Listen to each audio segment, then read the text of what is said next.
Hello दोस्तों, कैसे हैं आप लोग। उम्मीद करते हैं बहुत अच्छे होंगे और आप लोगों का तैयारी भी बहुत अच्छा चल रहा होगा।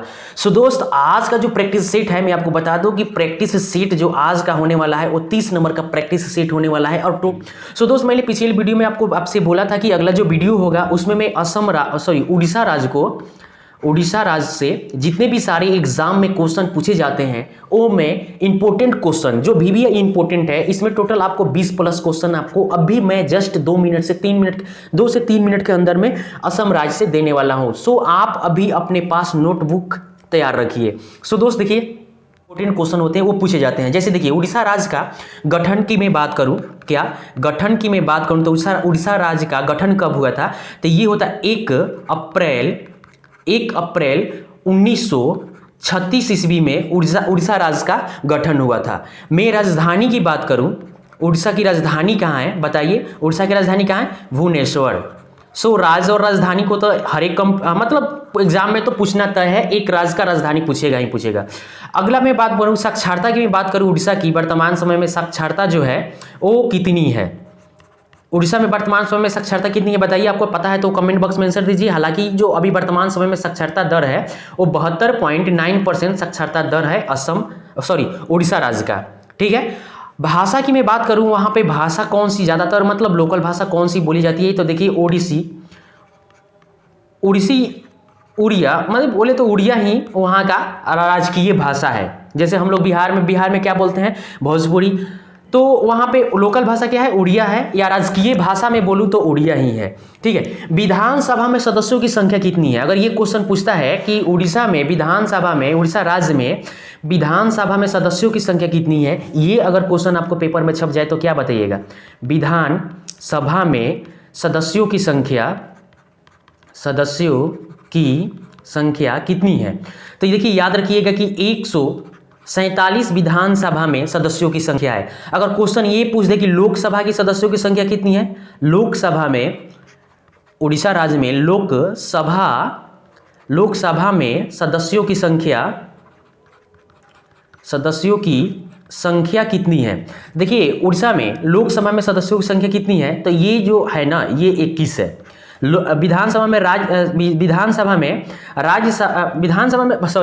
उड़ीसा राज्य में विधानसभा सदस्यों की संख्या कितनी है? 147। और लोकसभा सदस्यों की संख्या कितनी है? टोटल 21 है। अगर ये पूछ दे कि राज्यसभा के सदस्यों की संख्या कितनी है, देखिए ये पूछेगा कि राज्यसभा में उड़ीसा राज्य में राज्यसभा सदस्यों की संख्या कितनी है, तो ये 10 है। कितनी है? 10 है राज्यसभा सदस्यों की संख्या उड़ीसा में। अगर मैं पर्यटक स्थल की मैं बात करूं, इसको मैं मिटा देता हूं। अब मैं प्रमुख त्योहार की बात करूं, अगर मैं उड़ीसा राज्य की प्रमुख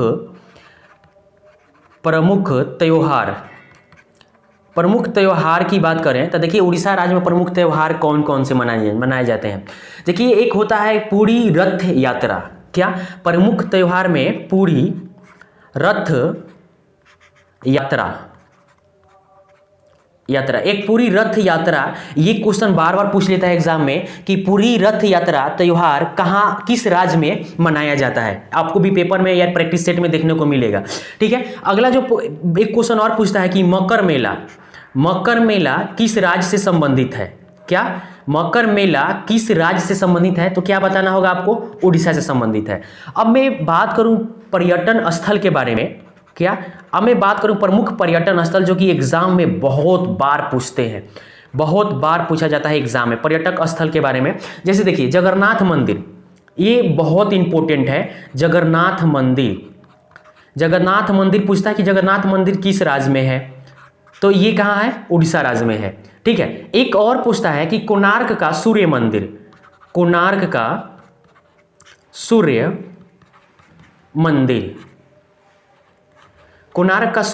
जो कि उड़ीसा राज्य के ये पुरी में स्थित है। याद रखिएगा, आप नोटबुक पर नोट कर सकते हैं, नोट कीजिएगा, तब बेहतर रहेगा आपको। ठीक है। पर्यटन स्थल में जगन्नाथपुरी, ये एक बहुत ही जगन्नाथपुरी जो यहाँ का है, ये पर्यटन स्थल में बहुत ही इंपॉर्टेंट, जो कि एग्जाम में पूछा जाता है। और कोणार्क का सूर्य मंदिर जो कि उड़ीसा राज्य के पुरी में स्थित है, ये भी बहुत एग्जाम में पूछे जाते हैं। ठीक है। अगला जो है लिंगराज मंदिर, ये जो मंदिर है लिंगराज मंदिर ये देखिए, ये भुवनेश्वर में थी। इस नोट कीजिए अपने नोटबुक में, लिंगराज जो मंदिर है ये उड़ीसा के, यानी उड़ीसा की राजधानी कहाँ है, भुवनेश्वर, वहां पे ये स्थित है। और ये क्वेश्चन में पेपर में ऐसे छपता है कि लिंगराज मंदिर का संबंध किस राज्य से है, तो आप बता सकते हैं कि उड़ीसा से है। या जगन्नाथ मंदिर का संबंध किस राज्य से है, तो ये उड़ीसा से है। कोणार्क का सूर्य मंदिर कहाँ स्थित है, तो आपको ये भी पूछेगा, ऑप्शन में दे देगा पुरी या बोलेगा उड़ीसा। सो आपको यहाँ से पता चल गया। सो और एक क्वेश्चन पूछता है, लिंगराज मंदिर तो हो ही गया, एक देखिए चिल्का झील आता है, जो कि आप मतलब विविध जो जीके जीएस का विविध आप पढ़ते हैं उसमें भी आपको मिलेगा, ये बार बार एग्जाम में पूछा भी जाता है। चिल्का झील जो कि क्या है ना, ये भारत की सबसे बड़ी झील है।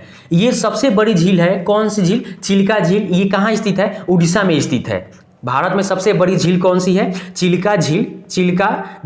ये कहाँ स्थित है, उड़ीसा में स्थित है, याद रखिएगा। आई बात समझ में। अब एक और क्वेश्चन बताइए, क्वेश्चन ये अगला जो पूछता है हमेशा, नोटबुक में आप नोट कीजिए। कह रहा है कि क्वेश्चन में कि केंद्रीय चावल शोध संस्था कहाँ स्थित है। ये क्वेश्चन पूछता है हमेशा कि केंद्रीय चावल शोध संस्थान कहाँ स्थित है, तो याद रखिएगा कटक में, उड़ीसा के कटक शहर में ये स्थित है। अगर आप पूछता है कि भारत का सबसे लंबा बांध, क्या भारत का सबसे लंबा बांध जो कि हीराकुंड बांध नाम से जाना जाता है, ये स्थित कहाँ है, तो ये पूछ लेता है स्थित कहाँ है, तो उड़ीसा में स्थित है। और किस नदी पे बना है, तो याद रखिएगा ये महानदी पे बना है। भारत का सबसे लंबा बांध कौन सा है, हीराकुंड बांध है। और ये पूछता है कि भारत का सबसे लंबा बांध जो है हीराकुंड बांध, ये किस नदी पे बना है, तो ये महानदी पे बना हुआ है। अच्छा, एक और क्वेश्चन पूछता है कि उड़ीसा का नंदन कानन वन्य प्राणी अभ्यारण्य प्रसिद्ध है, किसके लिए प्रसिद्ध है, तो एक बार और क्वेश्चन सुनिए ध्यान से। उड़ीसा का नंदन कानन वन्य प्राणी अभ्यारण्य प्रसिद्ध है, किसके लिए, तो ये जो प्रसिद्ध है ये सफेद चीते के लिए प्रसिद्ध है। याद रखिएगा, सफेद चीता, ये बहुत बार क्वेश्चन पूछता है एग्जाम में, ठीक है। सो देखिए, आपको यहाँ से टोटल आपको 20+ क्वेश्चन आपको यहाँ उड़ीसा राज्य से इंपोर्टेंट क्वेश्चन मिल गया। सो अब चलते हैं, अब क्वेश्चन की तरफ अब चलते हैं। क्वेश्चन क्या था कि मैंने पूछा था कि आपने जवाब, बहुत सारे लड़कों ने जवाब दिए हैं, बहुत अच्छा। देखिए क्या है कि भारतीय संविधान की धारा 356 का संबंध किससे है। 4 ऑप्शन आपको दिख रहा है, मैंने ऑप्शन तो पढ़ दिया, बताइए इसका आंसर आपने क्या दिया है। बिल्कुल आपने सही दिया है। देखिए ये राष्ट्रपति शासन से संबंधित है। जब किसी भी राज्य में जब राष्ट्रपति शासन हो लगता है तो वहां पे कौन सी धारा लगाई जाती है, ये लगाई जाती है क्या, 356।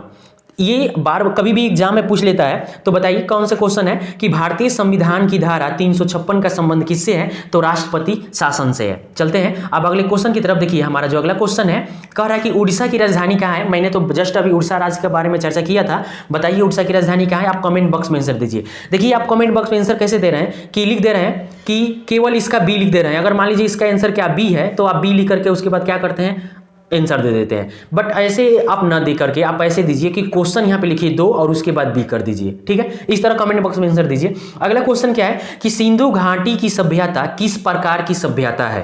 4 ऑप्शन आपके सामने है। फिर से क्वेश्चन एक बार देखिए, क्वेश्चन को समझिए। कह रहा है कि सिंधु घाटी की सभ्यता किस प्रकार की सभ्यता है। 4 ऑप्शन आपके पास है। ए नंबर में है पाषाण युगीन, बी नंबर में है ताम्र पाषाण युगीन, और सी नंबर में है कांस्य युगीनी, और डी नंबर में है लौह युगीनी। सो देखिए सिंधु घाटी की जो सभ्यता है ना, वो किस प्रकार की सभ्यता है। बिल्कुल आपने सही कर दिए हैं। इसका आंसर क्या होगा, कांस्य युगीनी सभ्यता थी। आई बात समझ में। सो 3 का क्या होगा आंसर, सी होगा राइट आंसर। चलते हैं अगले क्वेश्चन की तरफ। देखिए अगला जो आपके सामने क्वेश्चन है, कह रहा है क्या कि भारत की कौन एक महिला विश्व स्वास्थ्य संगठन की अध्यक्ष बनी। भारत की कौन एक महिला विश्व स्वास्थ्य संगठन की, मतलब भारत की वो कौन सी पहली महिला है जो विश्व स्वास्थ्य संगठन की पहली अध्यक्ष बनी थी। 4 ऑप्शन आपके सामने है। ए नंबर में है doctor Sushila Nayar, B number में है डॉक्टर शांति राय, सी नंबर में है डॉक्टर श्यामा सिंह, और डी नंबर में है डॉक्टर शशिकला वर्मा। सो इसका आंसर क्या होगा, बिल्कुल आपने तो कमाल कर दिया। ये आंसर इसका बिल्कुल राइट आंसर होगा कि भारत की कौन सी वो महिला है जो विश्व स्वास्थ्य संगठन की पहली मतलब महिला बनी थी। सो वो कौन है, ए नंबर डॉक्टर सुशीला नायर। चलते हैं अब अगले क्वेश्चन की तरफ। देखिए अगला जो क्वेश्चन है, कह रहे कि उड़ीसा राज्य के उच्च न्यायालय कहाँ पर स्थित है। तो उड़ीसा राज्य का जो उच्च न्यायालय कहाँ पर स्थित है बताइए। जी हाँ बिल्कुल सही आंसर। इसका क्या आंसर होगा, बी नंबर भुवनेश्वर में स्थित है। सो 5 का आंसर क्या होगा? बी नंबर, बिल्कुल सही। आप 5 का आंसर अगर ऐसे दिए हैं बी, तो आप यहाँ पे सही का निशान लगाइए। चलते हैं अब अगले क्वेश्चन की तरफ। देखिए अगला जो क्वेश्चन है, कह रहा है कि शक संवत को किसने भारत में प्रारंभ किया? शक संवत को किसने भारत में प्रारंभ किया? 4 ऑप्शन है। ए नंबर में है हर्षवर्धन, बी नंबर में है समुद्रगुप्त, सी नंबर में है चंद्रगुप्त मौर्य और डी नंबर में है कनिष्क। सो इसका आंसर क्या होगा बताइए? बिल्कुल नहीं, सी नंबर नहीं होगा। देखिए शक संवत को किसने भारत में प्रारंभ किया? तो शक संवत को कनिष्क ने भारत में प्रारंभ किए थे, कनिष्क ने। सो इसका आंसर क्या होगा? D number. अगला क्वेश्चन है कि वाजपेयी ताल को किसने बनाया है? 4 ऑप्शन आपके सामने है। ए नंबर में है शिव कुमार वर्मा, बी नंबर में है वीरेंद्र कुमार वर्मा, सी नंबर में है रवि शंकर प्रसाद और डी नंबर में है भीमसेन जोशी। सो इसका आंसर क्या होगा 7 का? सी नंबर, रवि शंकर प्रसाद। वाजपेयी ताल किसने बनाया? तो रवि शंकर प्रसाद ने बनाया था। चलते हैं अब अगले क्वेश्चन की तरफ। देखिए अगला जो क्वेश्चन है, कह रहे कि रेलगाड़ी में शताब्दी, देखिए अभी रेल भारत में एक शताब्दी एक्सप्रेस चलती है, तो यही क्वेश्चन पूछ रहा है कि रेलगाड़ी में शताब्दी एक्सप्रेस में शताब्दी का संबंध किससे है? शताब्दी का, ध्यान रखिएगा, शताब्दी का, केवल शताब्दी का पूछ रहा है। 4 ऑप्शन आपको दिख रहे हैं। ए नंबर में है महात्मा गांधी जी के जन्म शताब्दी से, बी नंबर में है नेहरू के जन्म शताब्दी से, सी नंबर नेताजी सुभाष चंद्र बोस की जन्म शताब्दी से, या डी नंबर अटल जी की जन्म शताब्दी से। सो इसका आंसर क्या होगा बताइए? जी हाँ, बिल्कुल सही आंसर, नेहरू जी के जन्म शताब्दी से संबंधित है शताब्दी एक्सप्रेस का। आई बात समझ में? चलते हैं अगले क्वेश्चन की तरफ। देखिए अगला जो क्वेश्चन है, कह रहा है कि भारत में सर्वप्रथम टेलीविजन का प्रसारण दिल्ली से कब किया गया? क्वेश्चन है, एक बार सुनिए ध्यान से क्वेश्चन। भारत में सर्वप्रथम टेलीविजन का प्रसारण दिल्ली से कब किया गया? 4 ऑप्शन आपको दिख रहे हैं, बताइए इसका आंसर क्या होगा? जी हाँ, बिल्कुल सही। 9 का क्या होगा? सी नंबर, 1959 ईस्वी में भारत में सर्वप्रथम टेलीविजन का प्रसारण दिल्ली से प्रारंभ किया गया था। क्वेश्चन ये भी एग्जाम में छप सकता है कि भारत में सर्वप्रथम टेलीविजन का प्रसारण कहां से किया गया था? सो आंसर ये होगा आपका दिल्ली से। कब किया गया था?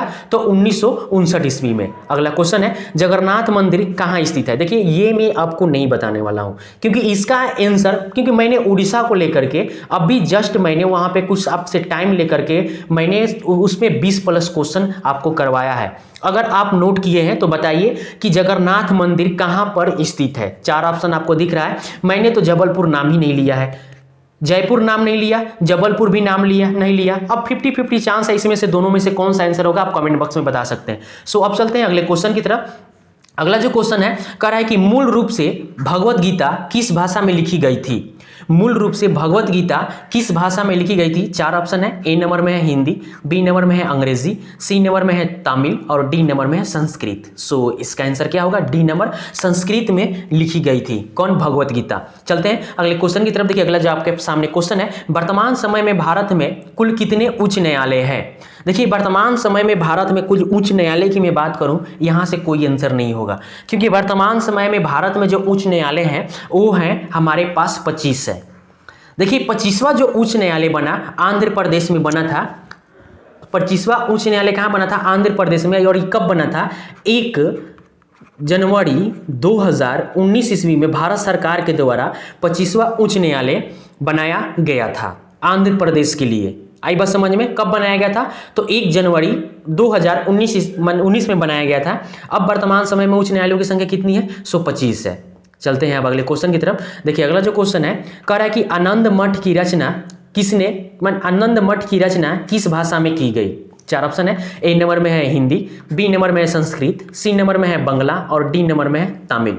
सो इसका क्या होगा बताइए? बिल्कुल सही, बांग्ला में किया गया था।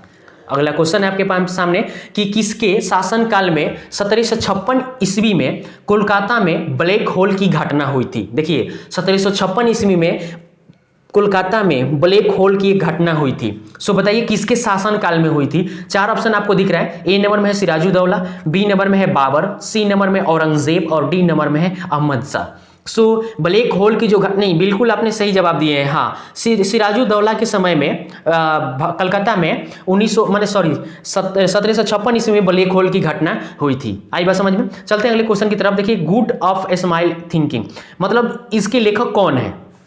चार ऑप्शन आपके सामने है, बताइए इसका आंसर क्या होगा। नहीं नहीं, आपने गलत जवाब दिया, ए नहीं होगा इसका। अरुंधति राय इनका आंसर होगा। इस बुक के रचयिता कौन है, तो अरुंधति राय है। सो इसका आंसर क्या होगा, बी नंबर। चलते हैं अब अगले क्वेश्चन की तरफ। देखिए अगला जो क्वेश्चन आपके सामने है, कह रहा है कि अयोध्या किस नदी के किनारे बसा है। फिलहाल वर्तमान समय में अयोध्या बहुत चर्चा में है। सो इससे क्वेश्चन तो बनेगा ही बनेगा आपसे। इस क्वेश्चन को आप छाप लीजिए, क्योंकि ये क्वेश्चन एग्जाम में आएगा 100 में 100% गारंटी के साथ में बोल रहा हूं। क्योंकि अयोध्या वर्तमान समय में चर्चा का विषय बना हुआ है, क्योंकि राम मंदिर जो बनकर तैयार हो गया है। सो बताइए अयोध्या किस नदी के किनारे बसा हुआ है, बताइए क्या होगा इसका आंसर। चार ऑप्शन तो आपके पास है, बताइए क्या होगा। क्या, सरयू नदी के किनारे अयोध्या बसा हुआ है। चलते हैं अब अगले क्वेश्चन की तरफ। देखिए अगला जो क्वेश्चन है, कह रहा है कि स्वतंत्र भारत के प्रथम गवर्नर जनरल कौन थे। ये सारे क्वेश्चन पूछे जा चुके हैं एग्जाम में, ध्यान रखिएगा। तो स्वतंत्र भारत के प्रथम गवर्नर जनरल कौन थे। सो ए नंबर ऑप्शन है आपका बेवेल, बी नंबर में है राजगोपालचारी, सी नंबर में है लॉर्ड माउंटबेटन और डी नंबर में है लॉर्ड रिपन। सो इसका आंसर क्या होगा, सी नंबर इसका आंसर होगा लॉर्ड माउंटबेटन। चलते हैं अगले क्वेश्चन की तरफ। देखिए अगला जो क्वेश्चन है, कह रहा है कि द्रवित पेट्रोलियम गैस एलपीजी में किसका मिश्रण होता है। द्रवित petroleum gas LPG, liquid petroleum gas जिसको बोलते हैं, इसमें किसका मिश्रण होता है बताइए। ब्यूटेन का या प्रोपेन का, या ब्यूटेन और प्रोपेन दोनों का, या क्लोरीन का। सो इसका आंसर क्या होगा बताइए। बिल्कुल सही आपने जवाब दिया है, सी नंबर। यानी एलपीजी जो गैस होता है जो रसोई के काम में आता है, सो इसमें ब्यूटेन और प्रोपेन का दोनों का मिश्रण होता है। सो इसका आंसर क्या होगा, सी नंबर। अगला क्वेश्चन आपके सामने है, कह रहा है कि अंतर्राष्ट्रीय आपराधिक पुलिस संगठन का मुख्यालय कहां पर स्थित है। अंतर्राष्ट्रीय आपराधिक पुलिस संगठन का मुख्यालय कहां पर स्थित है। चार ऑप्शन है, जनेवा, बी नंबर में है लंदन, सी नंबर में लियोन यानी फ्रांस और डी नंबर में है न्यूयॉर्क। सो इसका आंसर क्या होगा, सी नंबर। बिल्कुल सही आंसर होगा सी नंबर। चलते हैं अगले क्वेश्चन की तरफ। देखिए अगला जो क्वेश्चन है, कह रहा है कि यूएसए का राष्ट्रीय खेल क्या है। यूएसए का राष्ट्रीय खेल क्या है। चार ऑप्शन है, ए नंबर में है क्रिकेट, बी नंबर में है हॉकी, सी नंबर में है टेनिस और डी नंबर में है बेसबॉल। सो यूएसए का राष्ट्रीय खेल क्या है बताइए, डी नंबर बेसबॉल। अब चलते हैं अगले क्वेश्चन की तरफ। देखिए अगला जो क्वेश्चन है, कह रहा है कि कौन सा सदन कभी विघटित नहीं होता है। कौन सा सदन कभी विघटित नहीं होता है। चार ऑप्शन आपके सामने है, ए नंबर में है लोकसभा, बी नंबर में है राज्यसभा, सी नंबर में है दोनों या डी नंबर में है इनमें से कोई नहीं। सो बताइए क्या होगा इसका आंसर। बिल्कुल सही, राज्यसभा कभी भी विघटित सदन में नहीं होता है। सो इसका आंसर क्या होगा, बी नंबर, याद रखिएगा। चलते हैं अगले क्वेश्चन की तरफ। देखिए अगला जो क्वेश्चन है, कह रहा है कि राज्यसभा के सदस्यों का कार्यकाल कितने वर्षों का होता है। सो बताइए, कंफ्यूज नहीं होना है, भूल कर भी कभी भी आपको यहाँ पे बी नहीं लगाना है, 5 वर्ष नहीं लगाना है, क्योंकि दो ही में आपको डाउट रहेगा। 4 वर्ष का तो होता नहीं है, 5 होगा नहीं तो 6 होगा। तो हमेशा याद रखिएगा, एक राज्यसभा में सदस्यों का जो कार्यकाल होता है वो कितने वर्षों का होता है, वो होता है 6 वर्षों का, याद रखिएगा। चलते हैं अगले क्वेश्चन की तरफ। देखिए फतेहपुर सीकरी का निर्माण किसने करवाया था। 4 ऑप्शन आपके सामने है, देख रहे हैं, बताइए। ए नंबर में है बाबर, बी नंबर में है हुमायूं, सी नंबर में है अकबर और डी नंबर में है शाहजहां। सो फतेहपुर सीकरी का निर्माण किसने करवाया था बताइए। बिल्कुल सही, अकबर ने करवाया था। चलते हैं अगले क्वेश्चन की तरफ। अब अगला जो क्वेश्चन आपके सामने है, कह रहा है कि भारत में थियोसॉफिकल सोसाइटी का मुख्यालय 1882 में कहां पर स्थापित किया गया। 4 ऑप्शन आपके सामने है, ए नंबर में है कोचिन, बी नंबर में है रामेश्वरम, सी नंबर में है अड्यार और डी नंबर में है तंजौर। सो इसका आंसर क्या होगा आपको ही बताना होगा। क्या होगा इसका आंसर, नहीं आप जानते हैं। कोचिंग तो बिल्कुल नहीं होगा, रामेश्वरम भी नहीं होगा, तंजौर भी नहीं होगा। सो क्या होगा इसका आंसर, सो सी नंबर इसका राइट आंसर होगा। अगला क्वेश्चन आपके सामने है, बताइए। जहांगीर के दरबार में पक्षियों के चित्र बनाने वाला महान चित्रकार कौन था। बहुत इंपॉर्टेंट, काफी इंपॉर्टेंट क्वेश्चन आपको देखने को मिल रहा है। सो अगला क्वेश्चन क्या दिख रहा है कि जहांगीर के दरबार में पक्षियों के चित्र बनाने वाला महान चित्रकार कौन था। 4 ऑप्शन आपके सामने, ए नंबर में हसन अली, बी नंबर में है मंसूर, सी नंबर में है जुवैद और डी नंबर में है अंसारी। सो इसका आंसर क्या होगा बताइए। मंसूर जो थे ना, वो जहांगीर के दरबार में पक्षियों के चित्र बनाने वाले महान चित्रकार थे। कौन थे, मंसूर। सो इसका आंसर क्या होगा, बी नंबर राइट आंसर होगा। सो चलते हैं अब अगले क्वेश्चन की तरफ। देखिए हमारा अगला जो क्वेश्चन है, कह रहा है कि हाफमैन कप का संबंध किस खेल से है। खेल से भी सारे, देखिए हर एक विषय से यहाँ पे आपको इस प्रैक्टिस सेट में क्वेश्चन देखने को मिलेगा। हाफ मैन कप का संबंध किस खेल से है? 4 ऑप्शन है। ए नंबर में है क्रिकेट, बी नंबर में है हॉकी, सी नंबर में बैडमिंटन और डी नंबर में है टेनिस। सो इसका आंसर क्या होगा बताइए? बिल्कुल सही, टेनिस से है। चलते हैं अगले क्वेश्चन की सब। देखिए अगला क्वेश्चन है क्यू। क्यू शब्द का संबंध किस खेल से है? 4 ऑप्शन आपको दिख रहे हैं, बताइए क्या है? क्यू खेल का संबंध किससे है? क्यू क्यू इसका संबंध किससे है? बिलियर्ड्स से है। क्या? सी नंबर इसका सही आंसर होगा। अगला क्वेश्चन है न्यूट्रॉन बम का आविष्कारक कौन थे? क्या न्यूट्रॉन बम के आविष्कारक कौन थे? 4 ऑप्शन आपको दिख रहे हैं, क्या बता सकते हैं कि इसका आंसर कौन होगा? जी हाँ, बिल्कुल आप नहीं बता सकते क्योंकि इसमें ऑप्शन ही नहीं है, अगले क्वेश्चन में ऑप्शन आएगा। सो न्यूट्रॉन बम के आविष्कारक कौन है बताइए। देखिए अगला जो क्वेश्चन आपके सामने आ रहा है इसमें होगा, देखिए ये सैमुअल कोहेन थे। न्यूट्रॉन बम के आविष्कारक अगर पूछे कि कौन है तो सैमुअल कोहेन है। अगला आपके पास क्वेश्चन है माचिस की तीली में किसका प्रयोग किया जाता है? पर डे आप माचिस यूज करते हैं तो उसमें तीली में एक उस पे देखिए जहां से लग रहता है तो उसमें माचिस की तीली में किसका प्रयोग किया जाता है? तो बताइए कौन से फास्फोरस का प्रयोग किया जाता है? ए नंबर में है पीला फास्फोरस, बी नंबर में है लाल फास्फोरस, सी नंबर में है सफेद फास्फोरस या डी नंबर में है भूरा फास्फोरस। सो इसका आंसर क्या होगा बताइए? बी नंबर लाल फास्फोरस का यूज किया जाता है क्योंकि जब माचिस की तीली आप निकालते हैं तो उसमें लाल तरह के आपको दिखाई देता है, तो याद रखिएगा लाल फास्फोरस का यूज किया जाता है। अगला क्वेश्चन है डेंगू बुखार किसके कारण होता है? अगर आपको डेंगू मच्छर ने जैसे बोल दिया कि डेंगू हो गया तो डेंगू बुखार किसके कारण, किस मच्छर के काटने से होता है? सो आप यहाँ पे देख करके लगा सकते हैं क्योंकि तितली के काटने से डेंगू कभी होता नहीं है और ना ही चमगादड़ के काटने से डेंगू होता है। सो इसका आंसर क्या होगा? एडीज मच्छर के काटने से डेंगू फैलता है। कौन से मच्छर का? एडीज मच्छर को काटने से डेंगू बुखार लगता है। ठीक है, चलते हैं अब अगले क्वेश्चन की तरफ। देखिए अगला जो क्वेश्चन है कह रहा है कि बुढ़ापा रोकने के लिए कौन सी औषधि है? देखिए अब आप देखें ना फिल्मों में बहुत सारे हीरो होते हैं जो कि लगता नहीं है कि वो बूढ़े हुए हैं मगर पता चलता है कि उनका एज कितना है तो 55 साल है, 60 साल है, 50 साल है या बोले तो 55 साल है, इस तरह से, मगर पता नहीं चलता है, यंग दिखते हैं। किसके कारण? तो देखिए 4 ऑप्शन आपको दिख रहे हैं, ये औषधि है जो वो यूज करते हैं। सो ये कौन सी, उसका औषधि का नाम क्या है? तो सेस्टेरिन। देखिए सेस्टेरिन जो औषधि है वो बुढ़ापा रोकने की एक औषधि है। ठीक है, तो याद रखिएगा सेस्टेरिन। चलते हैं अगले क्वेश्चन की तरफ। देखिए अगला जो क्वेश्चन है कह रहा है कि अरावली पर्वतमाला किस श्रेणी की पर्वतमाला है? क्या? अरावली पर्वतमाला किस श्रेणी की पर्वतमाला है? 4 ऑप्शन आपको दिख रहे हैं, बताइए कौन सा इसका ऑप्शन सही होगा? सो इसका जो आंसर क्या होगा? डी नंबर अवशिष्ट पर्वतमाला की श्रेणी के पर्वतमाला है। कौन सी है? अरावली। चलते हैं अब अगले क्वेश्चन की तरफ। देखिए अगला जो क्वेश्चन है कह रहा है कि तीसरे अंपायर नियम के प्रथम शिकार कौन सा खिलाड़ी बना? तीसरे अंपायर का जो खेल जगत में जब ये निर्णय लिया गया कि ये तीसरे अंपायर की भी जरूरत है, तो जब ये नियम लगा तो प्रथम शिकार कौन सा खिलाड़ी बना, मतलब प्रथम बार तीसरे एम्पायर के रूप में किस खिलाड़ी को चुना गया? 4 ऑप्शन आपको दिख रहे हैं, बताइए कौन सा इसका आंसर होगा? सो कौन? सचिन तेंदुलकर को, हमारे देश के खेल जगत के सबसे महान योद्धा कौन? सचिन तेंदुलकर, जो कि तीसरे एम्पायर के शिकार बने हुए थे और तीसरा एम्पायर सबसे पहले इन्हीं को बनाया गया था खेल जगत में, यानी क्रिकेट खेल जगत में। आई बात समझ में? अगला जो क्वेश्चन है कह रहा है कि ध्वनि से संबंधित अध्ययन क्या कहलाता है? हम बोल रहे हैं एक प्रकार की ध्वनि निकल रही है, तो ध्वनि से संबंधित अध्ययन क्या कहलाता है? 4 ऑप्शन आपको दिख रहे हैं, बताइए इसका आंसर क्या होगा? जी हाँ, बिल्कुल सही, एकोसिस्टक। इसका आंसर क्या होगा? ए नंबर, जो कि राइट आंसर होगा। चलते हैं अब अगले क्वेश्चन की तरफ। देखिए अगला जो क्वेश्चन है कह रहा है कि गौतम बुद्ध ने अपना प्रथम उपदेश कहाँ दिया था? 4 ऑप्शन आपको सामने है। ए नंबर में है राजगीर, बी नंबर में है वैशाली, सी नंबर में है पावापुरी और डी नंबर में है सारनाथ। सो इसका आंसर क्या होगा? डी नंबर, सारनाथ में गौतम बुद्ध ने अपना प्रथम उपदेश दिया था। कहाँ पे? सारनाथ में। इसका आंसर क्या होगा? डी नंबर सही आंसर होगा।